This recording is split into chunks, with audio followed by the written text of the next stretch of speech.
What's the price of human dignity? In Wyoming 1882, they thought they knew. One simple act of kindness, one man brave enough to look up. They called her Simple Sarah behind her back, the girl whose only crime was being different. They mocked him as that black cowboy, a man who owned more land than all of them combined, yet couldn't buy respect with all the gold in Wyoming. Stay until the very end to witness the moment that silenced a town's laughter forever and changed the course of a frontier community in ways that history tried desperately to erase. Before we dive deeper into this powerful story, take a moment right now to hit that subscribe button and ring the notification bell. Why? Because here at The Black Rancher, we're uncovering the hidden histories of black cowboys who helped build America, stories deliberately buried by those who wrote our history books. If you believe everyone deserves to see themselves in the great American narrative, share this video now. Subscribe now and join me in preserving this vital legacy. Now let's journey back to Wyoming Territory, 1882, where our story begins. Clearwater, Wyoming Territory, June 1882. The morning sun beat down mercilessly on Isaiah Washington's back as he worked in the stables of the Golden Horizon Ranch. At 35, his hands were calloused from years of hard work, first as a slave in Mississippi, then as a Union soldier, and now as the owner of the most prosperous ranch in Clearwater County. 2 miles away, in the bustling town of Clearwater, 23-year-old Sarah Bennett moved quietly through the kitchen of Henderson's boarding house, where she had worked since she was 16.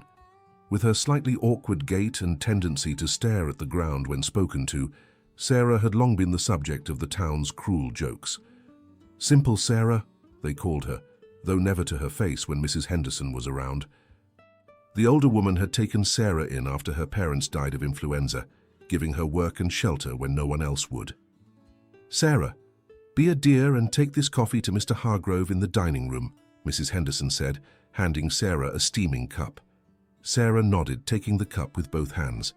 As she approached, her foot caught on an uneven floorboard. Coffee sloshed over the rim, spilling onto Hargrove's newspaper and the sleeve of his immaculate white shirt. "Damn it, girl," Hargrove bellowed, leaping to his feet. "Look what you've done. Are you completely useless?" The dining room fell silent. Sarah's face burned with shame as she tried to dab at the spreading stain with her apron. "I'm sorry, Mr. Hargrove," she stammered, eyes fixed on the floor. "Sorry doesn't clean my shirt, does it?" Hargrove snarled. "This is imported cotton from St. Louis." From across the room, Sheriff Miller chuckled. "Now, Tom, you know Sarah here is our town's charity case. Isn't that right, Simple Sarah?" Laughter rippled through the dining room. Sarah's hands trembled as she continued trying to clean up the mess, wishing she could disappear into the floorboards. Meanwhile, Isaiah Washington was interrupted by his foreman, a weathered white man named Robert Cooper. "Boss," Cooper said, wiping sweat from his brow. "Mayor's office sent word. Town council meeting tomorrow." "They're discussing the water rights for the North pasture." Isaiah straightened, his dark eyes narrowing slightly. "They've been discussing those water rights for 3 months now. What's changed?" Cooper shrugged. "Word is, Hargrove's bank is backing a new cattle operation moving in from Colorado. They'll need that same water." Isaiah nodded slowly. He'd bought the Golden Horizon fair and square 7 years ago when it was little more than a failing homestead. Through backbreaking work, he'd turned it into the largest ranch in the county, a fact that sat poorly with many of Clearwater's white citizens. "Tell Jim to saddle my horse tomorrow morning," Isaiah said. "I'll be at that meeting." The following day, Isaiah attended the town council meeting where Mayor Fletcher outlined a plan that would effectively cut off water to his best grazing land, rendering nearly a third of his property worthless for cattle. "Mr. Mayor," Isaiah said, his voice calm and measured, "I've received no formal notice of this proposal. The North Creek has been part of the Golden Horizon deed since I purchased the property legally in 1875. Hargrove cleared his throat. "Mr. Washington, progress requires sacrifice from all parties. The Peterson Company offers significant benefits to the entire community." "At the expense of my livelihood," Isaiah replied evenly. "I employ 20 men and contribute substantially to this county's economy." The meeting was interrupted by an emergency at the Circle J Ranch. But the message was clear. The council intended to strip Isaiah of his water rights despite his legal claim to them. Meanwhile, Sarah was sent on an errand to deliver supplies to a neighboring ranch. After walking 3 miles in the hot sun, she realized she had gone too far and arrived at Golden Horizon Ranch instead of her intended destination. Tired and thirsty, Sarah approached the stables where she saw a solitary figure working. "Excuse me," she said softly. "I think I'm lost." The man turned, and Sarah realized she was addressing Isaiah Washington himself. She'd seen him in town occasionally, but had never spoken to him. Isaiah straightened, surprised to find the young woman from Henderson's boarding house standing in his stable. He recognized her immediately as the girl Hargrove had humiliated the previous day. "Miss Bennett, isn't it?" he asked, wiping his hands on a rag. Sarah was startled that he knew her name. "Yes, sir. I'm supposed to deliver these supplies to the Circle J, but I think I've gone too far." Isaiah nodded. "You have indeed. Circle J is about half a mile back toward town." He noticed how tired she looked, the sheen of sweat on her forehead and the heavy bag in her arms. "Would you like some water before you head back? It's a hot day for such a long walk." Sarah hesitated. No one in Clearwater would approve of her accepting hospitality from Isaiah Washington, but her throat was parched. "Yes, please," she said finally. "If it's not too much trouble." "No trouble at all," Isaiah replied, gesturing toward a small table where a pitcher of water sat. As Sarah drank gratefully, she noticed the stable was immaculate, each tool hanging in its proper place, the straw fresh and the leather tack polished to a gleam. "Thank you for the water, Mr. Washington," she said, setting down the cup. "I should get these supplies to the Circle J." Isaiah studied her for a moment. "Would you allow me to give you a ride, Miss Bennett? I have the wagon hitched for a supply run to town later." Sarah was taken aback by the offer. She'd been taught to fear black men her entire life, a fear she'd never questioned until this moment. "I wouldn't want to impose," she said hesitantly. "It's no imposition," Isaiah assured her. The ride to the Circle J was initially silent. Sarah sat stiffly beside Isaiah on the wagon bench, acutely aware of how this scene would appear to anyone from town who might see them. "I saw what happened yesterday," Isaiah said finally, breaking the silence. "At the boarding house." Sarah's cheeks burned with embarrassment. "Everyone saw," she whispered. "Hargrove is a small man who makes himself feel larger by diminishing others," Isaiah said, his eyes fixed on the road ahead. "His words reflect nothing about your worth, Miss Bennett." The simple statement, delivered without condescension or pity, touched something deep in Sarah. "People in town call me Simple Sarah," she admitted, staring at her hands. "They think because I'm quiet and sometimes clumsy that I don't understand things." Isaiah glanced at her. "What do you see when you look at yourself?" The question caught Sarah off guard. No one had ever asked about her own perception of herself. "I see someone who tries her best," she said finally, her voice gaining strength. "Someone who can read poetry and remember every guest's preference at breakfast and notice when the flowers in the dining room need changing." Isaiah nodded. "That sounds like a person of value to me." We're halfway through our story, and things are about to get even more intense. If you're feeling moved by this powerful tale of dignity and defiance in the Old West, now is the perfect time to hit that subscribe button if you haven't already. The Black Rancher is dedicated to uncovering these forgotten stories of courage, the black cowboys who helped build America but were erased from our history books. Now let's return to Clearwater, Wyoming, where Sarah's simple act of bringing coffee to Isaiah Washington has set in motion events that will change their lives forever. Days later, Isaiah learned the council had voted to take away his water rights despite his legal ownership. Determined to fight back, he traveled to Cheyenne to seek help from Judge Hollister, who provided an injunction against the council's decision. When Isaiah returned to Clearwater, he stopped at the cattleman's saloon for a meal before heading back to his ranch. As he sat alone in the colored section at the back of the establishment, the entire saloon fell silent at the sight of Sarah Bennett walking directly toward his table. Sarah set a basket on his table. Her hands trembled slightly, but her voice was steady. "I heard about the council's decision, Mr. Washington. I thought you might appreciate some coffee and something to eat." The silence spread throughout the saloon until not a sound could be heard. A young white woman serving a black man in public violated every unwritten rule of Clearwater society. Isaiah recognized immediately the courage this simple act required. "Thank you, Miss Bennett," he said, his deep voice carrying in the unnatural silence. "Won't you join me?" The collective intake of breath was audible. Sarah hesitated only briefly before taking the seat across from Isaiah. She removed the cloth from the basket, revealing a thermos of coffee, 2 cups, and several carefully wrapped sandwiches. Thomas Hargrove entered the saloon and stopped short at the sight before him. "What in God's name is going on here?" Hargrove demanded, striding toward their table. "Miss Bennett, have you lost your mind?" Sarah looked up, meeting Hargrove's gaze directly for perhaps the first time in her life. "I'm having lunch with Mr. Washington, Mr. Hargrove." "This is indecent," Hargrove sputtered.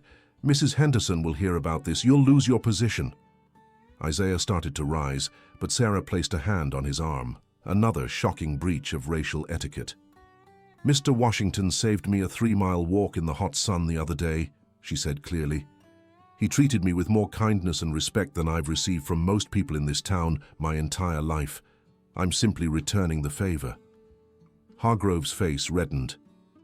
"You can't possibly understand what you're doing, girl. This kind of behavior undermines the very fabric of decent society."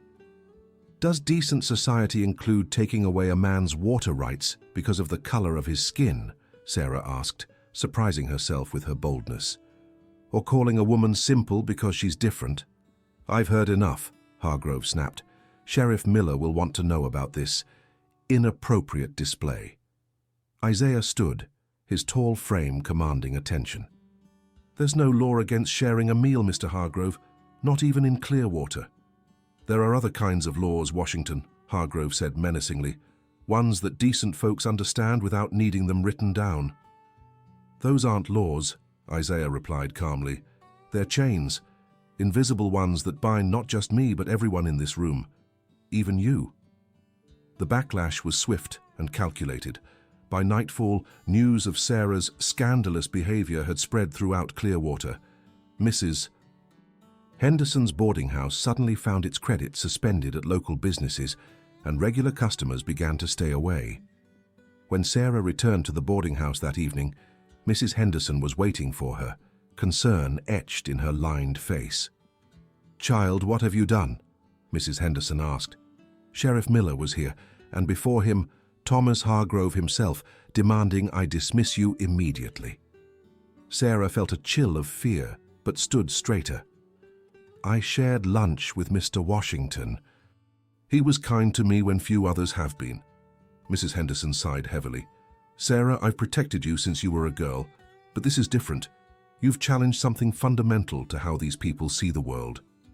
"By having lunch with a man who treated me with respect?" Sarah asked, an edge of defiance in her voice that surprised them both. That night, someone set fire to the boarding house's storage shed, a clear message about the consequences of defying Clearwater's social order. Though the main building was saved, the threat was unmistakable. The next morning, as Isaiah rode into town to deliver the judge's injunction, he found himself arrested on false charges of arson, accused of setting fire to the very boarding house shed. "On what evidence?" Isaiah demanded as Sheriff Miller led him to jail. "We have a witness who saw a rider matching your description near the boarding house last night," Miller replied smoothly, a transparent lie, as Isaiah had been miles away in Cheyenne at the time. Sarah watched helplessly as Isaiah was marched down the street to the jail. "We can't let them do this," she told Mrs. Henderson, her eyes burning with newfound determination. "No," Mrs. Henderson agreed, "we cannot let them win, but we must be clever about how we fight." The next morning, Sarah walked purposefully down the main street toward the jail. She carried a basket of food for Isaiah, making no attempt to be discreet. She walked with her head high, meeting the stares of townspeople directly. When the deputy refused her entry, she settled onto the bench outside the jail. "Then I'll wait until Sheriff Miller explains why an innocent man is being denied basic necessities." Word of Sarah's vigil spread quickly. Soon a small crowd gathered, led by Hargrove, who publicly berated Sarah for her defiance of social norms. From the back of the crowd, an unexpected voice responded. "What moral fabric would that be, Mr. Hargrove? The one that falsely imprisons a man for challenging your authority?" James Wilson, the lawyer who had abstained from the water rights vote, made his way through the crowd. Beside him walked Mrs. Henderson and, surprisingly, Judge Hollister himself, who had ridden from Cheyenne overnight after hearing of Isaiah's arrest. "Your Honor," Sheriff Miller said, emerging from the jail with evident discomfort, "this is unexpected. I received an urgent message regarding the suspicious arrest of Isaiah Washington immediately following the delivery of my injunction," Judge Hollister stated. "I found the timing compelling enough to investigate personally." Judge Hollister dismantled the false charges point by point, noting that Isaiah had been in his chambers in Cheyenne at the supposed time of the arson, making it physically impossible for him to have committed the crime. "I demand Mr. Washington's immediate release," Judge Hollister stated firmly, "unless Sheriff Miller wishes to explain to the territorial governor why he's imprisoning a man on transparently false charges." Sheriff Miller reluctantly released Isaiah, who stepped into the sunlight with dignity and tact, despite his night in the cell. Sarah rose from her bench and walked toward him, offering her basket of food. The simple gesture took on the weight of symbolic defiance. Everyone present understood they were witnessing a moment that would define Clearwater for years to come. "Miss Bennett," Isaiah acknowledged. "Mr. Washington," Sarah replied, offering the basket. "You must be hungry after your ordeal." Hargrove stepped forward, his face flushed with anger. "This is an outrage. This display is an affront to decency." Judge Hollister regarded Hargrove coolly. "Mr. Hargrove, in my 40 years on the bench, I've observed that those most vocal about moral standards are often least concerned with actual justice." Isaiah finally spoke, addressing the gathered townspeople. "I came to Clearwater 7 years ago, looking only for fair opportunity to work hard and build something worthwhile. I've employed your neighbors, paid my taxes, contributed to this community in every way a citizen should. Yet I've been treated as an outsider from the first day to this moment." He looked around, his gaze direct but not accusing.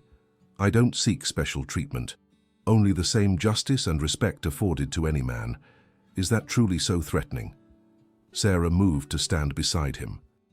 "Mr. Washington showed me kindness when others showed only cruelty. He saw me as a person of worth when this town had decided I was simple and worthless." Mrs. Henderson joined them. "I've lived in Clearwater for 30 years. I've watched it grow from a dusty crossroads to a proper town. But I've also watched it grow more rigid, more fearful of difference. Is this truly the community we want to be?" From the back of the crowd, elderly Mrs. Peterson spoke up. "I've watched that girl work herself to exhaustion serving others for 7 years, and I've dealt with Mr. Washington, always polite, always fair in his business. If these are the people we're persecuting, then shame on us all." Her words broke something in the crowd's consciousness. Individuals who had been swept along by group sentiment began to shift uncomfortably, reconsidering their assumptions. In the months that followed, Clearwater slowly changed. Judge Hollister established temporary chambers in town to investigate both the water rights issue and the boarding house fire. Evidence emerged of a coordinated campaign of intimidation orchestrated by Hargrove and his allies. Isaiah's water rights were legally affirmed. The colored section sign in the cattleman's saloon quietly disappeared. Sarah walked with her head high through town, the cruel nickname Simple Sarah fading from use. On a warm evening in late September, Sarah brought coffee to the small table on the boarding house porch where Isaiah waited. This had become their ritual, a weekly conversation where they discussed books. Isaiah had an extensive library, legal matters, and gradually more personal subjects. Down the street, Thomas Hargrove emerged from the bank, his once confident stride now tentative. He paused when he saw Isaiah and Sarah sitting together, their conversation as natural as any between equals. For a moment, the old anger flashed across his face, but then something unexpected happened. Hargrove simply nodded, a brief acknowledgement, before continuing on his way. Isaiah returned the nod with equal reserve, Not forgiveness, not yet, but a tacit recognition that the battle had shifted to ground where Hargrove could no longer dictate the terms. As twilight deepened over Clearwater, customers began arriving for dinner at Henderson's boarding house, a diverse gathering that would have been unthinkable months earlier. "Will you stay for dinner?" Sarah asked Isaiah as they finished their coffee. "I'd be honored," he replied. Together they rose and entered the boarding house, leaving behind the lingering evidence of a conversation between equals, a simple thing that had, against all expectations, changed a town forever. In the years that followed, Clearwater would tell many stories about itself. But the story that defined it most profoundly was the simplest one: how a young woman brought coffee to a black rancher in the stables, how he looked up instead of down, and how a town learned, slowly and imperfectly but irrevocably, to stop laughing at dignity and start recognizing it instead. If this story moved you, don't keep it to yourself. Right now, take a moment to hit that subscribe button and notification bell for The Black Rancher. These forgotten stories of courage, dignity, and defiance deserve to be told. The black cowboys who helped build America but were erased from our history books. Share this video with someone who appreciates powerful stories of human dignity. Leave a comment with your thoughts or your own family stories of courage in the face of injustice. Thank you for joining me on this journey through a hidden chapter of American history. Every subscription helps ensure these vital legacies continue to be uncovered and shared with the world. Until next time, this is The Black Rancher, preserving our true history, one story at a time.